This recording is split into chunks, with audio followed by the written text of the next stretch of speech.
Okay, so picture the scenario. I mean, it's a moment we have all been in, right? Probably. Probably more times than we'd care to admit. Oh, for sure.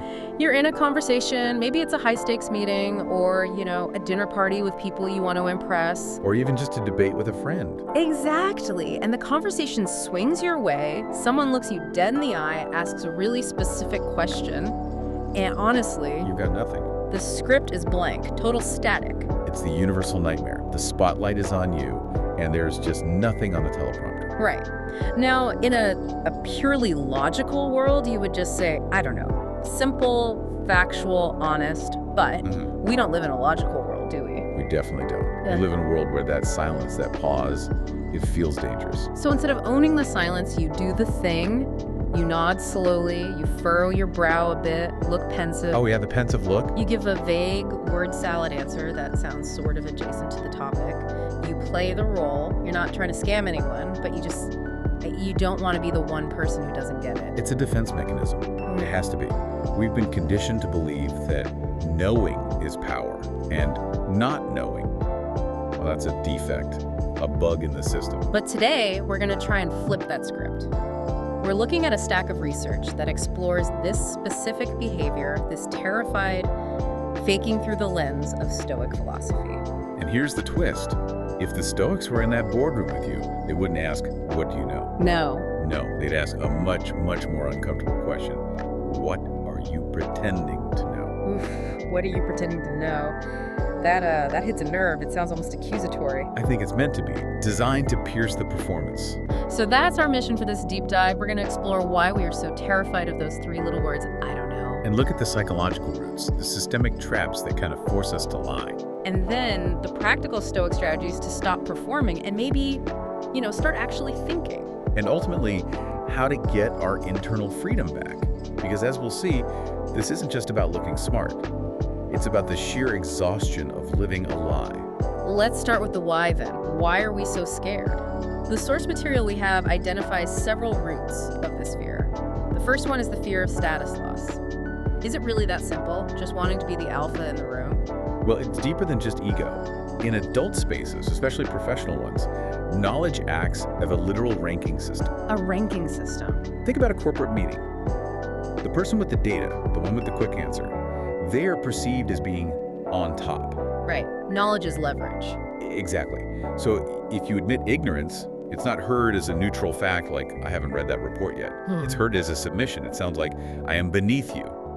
You just dropped a rung on the social ladder. Which explains why people will fight to the death over a fact they know they're wrong about. They're not defending the fact. They're defending their rank in the tribe. Precisely. And that links directly to the second root, which I think is even more insidious.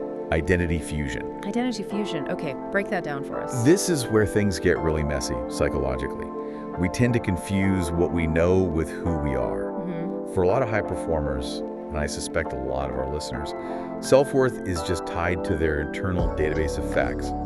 I'm the guy who knows about tech. I'm the woman who understands the market. So if I don't know the answer, I'm not just uninformed. I'm less That's me. You cease to exist as the person you think you are. Ignorance feels like an existential threat. If I don't know this, am I still smart? Am I still competent? Wow. The Stoics argue we build our egos on a house of cards when we do this. Instead of building identity on our character or our ability to learn, we build it on static knowledge. Which is so dangerous because knowledge changes all the time. If your identity is built on knowing how the economy worked in 2010, you're in for a really rough time in 2026. You really are. And the culture demands this fusion. The sources mention a performance culture as the third root. A performance culture. Yeah, we treat knowledge as a display item. It's not for understanding, it's for showing off. Yeah. In a performance culture, saying, oh, I don't know, is like an actor stopping a play to say, hey guys, I forgot my lines. You break the fourth wall, you ruin the illusion for everyone. You step out of the spotlight. Yeah. And nobody wants to be the one to ruin the show. And that connects to the fear of exclusion, the fourth root. The tribal aspect of it all. Right. You only belong to the tribe as long as you can keep up with the conversation, whether it's a group of sports fans or political pundits or tech bros. There's an invisible boundary. There is. You stay in the circle as long as you nod and agree. The moment you say, wait, I don't follow, can you explain that? You risk getting pushed to the periphery. It's basically high school peer pressure that never went away. You just swap the cafeteria for a conference room. Sadly, yes. And for many people, this is compounded by the fifth root, past trauma. Many of us have been mocked for not knowing something. Maybe a teacher laughed or a parent sneered. Or you gave the wrong answer in class and the whole room went silent. I mean, that feeling, it burns into your memory. It creates a scar, and that teaches you a survival lesson. Don't reveal yourself. We learn very early on that society rewards those who speak confidently. Not truthfully. Not necessarily those who speak truthfully. That distinction is huge. Confidence versus truth. We're trained to fake the confidence because the reward system usually doesn't check for the truth until much later, if ever. Which brings us to the paradox, or the final root in this section. We have this delusion, fake it till you make it. We think if we pretend to be the expert long enough, eventually we just become the expert. Is that wrong? I mean, people do grow into roles. I've certainly bluffed my way through the first week of a new job. You can grow into a role, sure, but you can't fake your way into actual knowledge. The Stoic counter-argument here is brutal. You can only start learning once you admit you don't know. Right. Epictetus said it so clearly, you cannot learn that which you think you already know. Yeah. If you pretend you're already at the finish line, you never actually start the race. You're just running in place. Okay, so that's the internal psychology. But we don't live in a vacuum. The sources point out that society, the system itself, is just rigged to reward the fakers. Let's look at the systemic trap, because I feel like even if I want to be honest, my boss might not want me to be. That's the reality of it. We have to stop blaming ourselves entirely and look at the environment. The source highlights what it calls a hidden mechanism. Okay. Think about how we're graded, from kindergarten all the way to our performance reviews. We're graded on the answer, not the question. That is so true. You don't get an A for asking a really insightful question about what you don't understand. You get an A for filling in the right bubble. Exactly. Systems reward quick, correct output. They rarely reward the integrity of the process. This creates a speed culture. The demand for instant reactions makes a thoughtful, let me think about that, sound like. I'm slow or I'm unprepared. Yes. I feel this constantly with Slack or Teams. If I don't reply in 2 minutes with a definitive opinion, I feel like I'm failing, even if I haven't had time to process the information. And that pressure forces you to rely on familiarity, not understanding. The source calls this the sounds familiar trap. We read headlines, we skim summaries, and because we recognize the buzzwords. We trick ourselves into thinking we get it. Exactly. Oh, I am so guilty of this. Crypto, AI, quantum computing. Yeah, I know what that is. But if you put a gun to my head and asked me to explain how the blockchain actually validates a transaction, You'd be in trouble. I'd be dead. And that is why faking it is also a defense against depth. That's the fear of depth. If you admit ignorance, you invite scrutiny. Someone might ask, well, if you don't know that, what do you know? But if you give a vague, confident-sounding answer, people usually just nod and move on. It protects you. It does. It protects you from being questioned deeply. It's using vague language as a shield. The source mentions this, using that safe, unverifiable corporate speak. You know, we need to leverage synergies to optimize the paradigm. Exactly. It means nothing, but it sounds like something. It functions as knowledge, as soft power.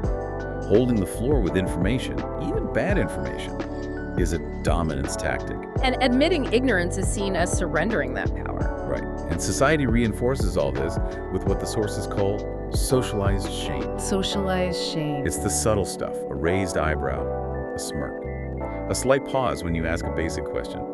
These are micro-social adjustments that train us to feel shame for not knowing.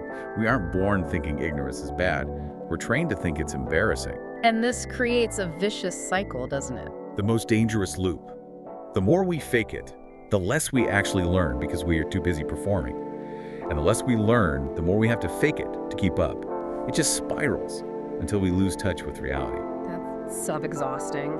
And that brings us to the existential cost, because this isn't just about looking smart at work. The research suggests this takes a toll on your soul. That sounds dramatic, but is it? I don't think it's dramatic at all. The source describes a loss of internal freedom. Just think about the tension of maintaining the mask. You have to remember your lies. You have to remember which exaggerations you told to whom. You can never just relax and be present. It's like being an undercover agent in your own life. You're always looking over your shoulder. And eventually, you start believing your own cover story. This is the erosion of humility. We lose the ability to distinguish between what we truly know deeply from experience and what we just heard or repeated. This leads to what's called defensive listening. found this concept fascinating. Defensive listening, how's that different from normal listening? It changes the entire goal of the conversation. You stop listening to understand the other person or the problem. You listen only to react. Or defend your position. Or defend your position. Every question feels like a threat to your mask. You're constantly scanning for traps instead of looking for opportunities to learn. So curiosity just dies. Yeah. Because you can't be curious if you're terrified of being found out. Yes. The Stoics would call this a form of cowardice, disguised as competence. We think we're being strong, but really we're being too cowardly to face our own limits. And the worst cost is self-alienation. You lose touch with your own internal voice. You stop asking yourself, do I really understand this? And you start asking, does this sound good? The source had a great personal anecdote about this, a speaker who just kept talking to save face, and the stress was unbearable. Right, he was on stage, got lost, but just kept plowing forward. He described the physical sensation of his chest tightening, the sweat, and then the total relief of finally stopping and just saying, you know what, I don't understand enough here to continue. That relief is the lightness the Stoics talk about. It's the feeling of dropping a heavy backpack you didn't even realize you were carrying. But let's play devil's advocate for a second. Okay. Even if I want to drop the backpack, the world makes it really hard. Why does the world hate I don't know so much? It goes back to that outcome versus process issue. Organizations measure results. They want the answer. They don't have a KPI for intellectual integrity. Right. But there's a bigger cultural force at play here, the confidence economy. The confidence economy. I love that term. Unpack that for us. We often entrust big decisions Yeah. to the most confident voice, not necessarily the most knowledgeable one. If one person says, I think we should do X, but there are risks, and I'm not 100% sure, another person says, we must do Y, it will work, trust me. Our brains just gravitate toward the certainty. We do. Even if the second person is driving the bus right off a cliff. Even then. Because we fear chaos, creates a vacuum, an ambiguity. A fake answer provides a false sense of order. We prefer a comfortable lie to a complex truth. It's the myth of leadership, isn't it? We think leaders have to be omniscient. The captain always knows where the ship is going. Which is just historically false. Yep. The best leaders know their limits, but modern society hates ambiguity. And there's this impossible standard that a mature adult must have an opinion on everything. Politics, economics, science. Oh, it's delusional. No one can know everything. Yet if I go to a dinner party and say, I really have no opinion on interest rates, people look at me like I'm an alien. Because you're opting out of the game. Okay, so we're trapped in a confidence economy, we're pressured to perform, and we're exhausted by the mask. How do we get out? What is the Stoic strategy? Because just be honest, it feels a little too simple. It is. The Stoic approach is practical, but it requires a shift in mindset. It starts with reframing, not as an evasion, but as responsibility. Responsibility, that sounds counterintuitive. Usually, sounds like I'm shirking my duty. But for a Stoic, saying I don't know isn't an excuse to stop thinking, it's the starting line. It means, okay, I've identified a gap, and now I can take responsibility to fill it. It's an active state, not a passive one. You're validating reality. The source mentions a specific tactic about apologies. This one really stood out to me because I do it all the time. This is crucial. Do not say sorry, I don't know. Why not? I feel like I'm just being polite. Because apologizing implies a fault. It implies you should have known and you failed. The Stoic strategy is to just state the fact, I don't have enough information to conclude, or I haven't studied that aspect yet. That feels different. I don't have enough information to conclude. It removes the shame. You are stating the status of your database, not apologizing for your character. It's a professional assessment of your current resources. That's a power move. What else? The next tactic is to define the boundary. Proactively state what you do know and where that knowledge ends. Can you give me an example? Sure. Instead of bluffing through a marketing meeting, you say, I know how this impacts our budget, but I don't know how it affects the engineering timeline. Okay. This frames your ignorance as a specific boundary of competence, not a general lack of intelligence. That's brilliant. It shows you know something, just not everything. It maintains your credibility on the stuff you actually know. Exactly. But, and this is the hard part, you have to accept short-term loss. The trade-off. There's always a trade-off. You might lose a point in the meeting. Someone else might jump in and take credit with a fake answer. A Stoic accepts this. You lose the moment, but you gain long-term internal integrity. You have to decide your integrity is worth more than the applause. That's the heavy lift. What about silence? The source talks about silence as ethics. I like that. Sometimes the most ethical thing you can do is just shut up. If you don't know, staying silent prevents the spread of misinformation. It stops the discussion from going down a rabbit hole of nonsense. It's an act of service to the truth. We've all been in meetings that went 20 minutes too long because two people were arguing about something neither of them really understood. Exactly. Be the person who doesn't add to the noise. And lastly, don't be afraid of the simple questions. We fear those make us look stupid. We do, but usually the simple questions reveal the biggest holes in the logic. Why are we doing this? How does this actually make money? The Stoic embraces the simple question to get to the root. It cuts right through the jargon. And finally, separating action from image. Learn in silence. You don't need an audience for your growth. You don't need to post on social media that you're reading a book or taking a course. Just learn. Detach your learning process from your public image. So if we do all this, if we stop faking, stop apologizing, and start defining our boundaries, where do we end up? What's the outro to this story? We reach what the source describes as the promised land. But, and I want to manage expectations here, it's not a land where you are suddenly a genius. Right. It's a land of true freedom. Freedom from what? Freedom from the burden of pretense. It's that lightness again. You no longer have to carry the weight of being the person who knows everything. You're no longer managing a PR campaign for your own brain. I love the term right-sizing that was used in the conclusion. Yes. Admitting ignorance doesn't make you small. It makes you real-sized. You fit into your actual understanding. You aren't inflated like a balloon that's about to pop. You're solid. You're real. And people can trust what's real. They can. Because they know if you say you know it, you actually know it. Exactly. But again, we have to be honest about the choice here. You can keep the image of being smart, or you can keep your internal straightness, your honesty. You can't always have both. You have to choose. You do. The source paints this final visual that I want to leave everyone with. Imagine a room falling silent after you finally admit you don't know. There's no applause, no one pats you on the back. It's just a quiet moment. But in that quiet moment, you aren't lying to yourself. Yeah. And that is a victory. It is. So here's the final provocative thought for you to mull over today. Are you using knowledge to understand the world? Or are you just using it to hide your fear of being seen as not enough? Something to think about the next time you're tempted to just nod along. Thanks for joining us on The Deep Dive. See you next time.